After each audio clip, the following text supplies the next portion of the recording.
Hello बच्चों, let's read the question. A nucleoside differs from a nucleotide as it lacks 1. Nitrogenous base, 2. Sugar, 3. Phosphate, 4. Hydroxyl group.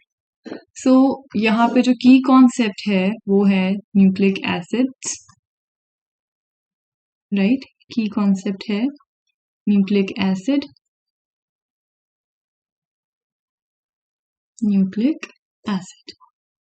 Nucleic acids जो होते हैं वो polymer होते हैं nucleotides के, right? And there is something which is called as nucleoside. So हमें देखना है कि न्यूक्लियोसाइड और न्यूक्लियोटाइड में क्या डिफरेंस होता है, तो हम स्ट्रक्चर के थ्रू देखते हैं कि न्यूक्लियोसाइड का क्या स्ट्रक्चर होता है एंड न्यूक्लियोटाइड का क्या स्ट्रक्चर होता है। So let me draw that for you. So let's suppose कि these are the two pentose sugars, ठीक है? यहाँ पर हम ड्रॉ करेंगे न्यूक्लियोटाइड, राइट? न्यूक्लियोटाइड एंड इधर nucleoside, right? Now, one thing you should know is that nucleotide और nucleoside दोनों में ही पेंटोज शुगर होता है, दोनों में ही पेंटोज शुगर प्रेजेंट होता है, ठीक है? Pentose sugar that is ribose present होगा, ठीक है?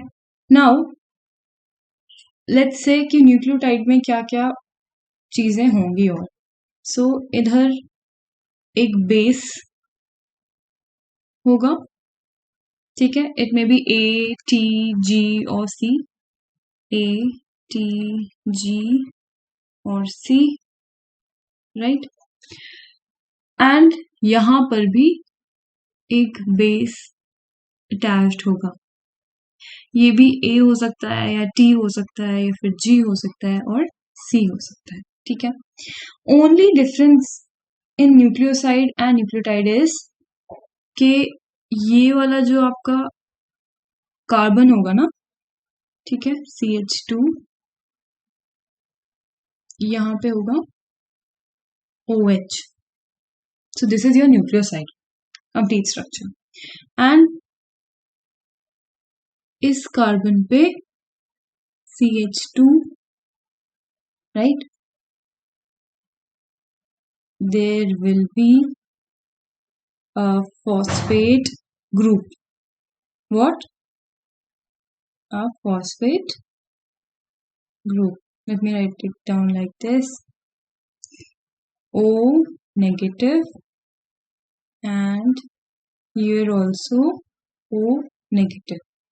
So क्योंकि यहाँ पे एक फॉस्फेट है तो अभी हम इसको बोलेंगे मोनोफॉस्फेट, ठीक है? This is a monophosphate.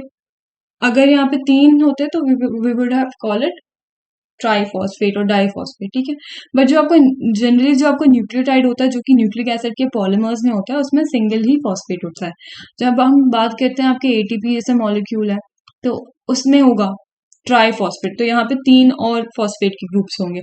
But जो आपका डीएनए है या फिर आपका जो आरएनए है, आरएनए में राइबोज शुगर होती है, ठीक है? राइबोन्यूक्लिक एसिड होता है एंड डीएनए में आपका डीऑक्सीराइबोज होता है, ठीक है? यानी कि आपके डीएनए में इस वाले कार्बन पे 2 प्राइम पे OH प्रेजेंट नहीं होता, तो एक डिफरेंस होता है कि डीएनए में आपका इस कार्बन पे OH नहीं प्रेजेंट होगा और आरएनए में प्रेजेंट होगा। तो मैं कह ही रही थी कि जो आपका डीएनए और आरएनए है वहां पे सिंगल फॉस्फेट ही होगा, ठीक है? एंड जो आपके मॉलिक्यूल्स हैं लाइक एटीपी, ओके, सीटीपी और जीटीपी, तो ये सब मॉलिक्यूल्स में आगे की तरफ भी फॉस्फेट होगा, राइट?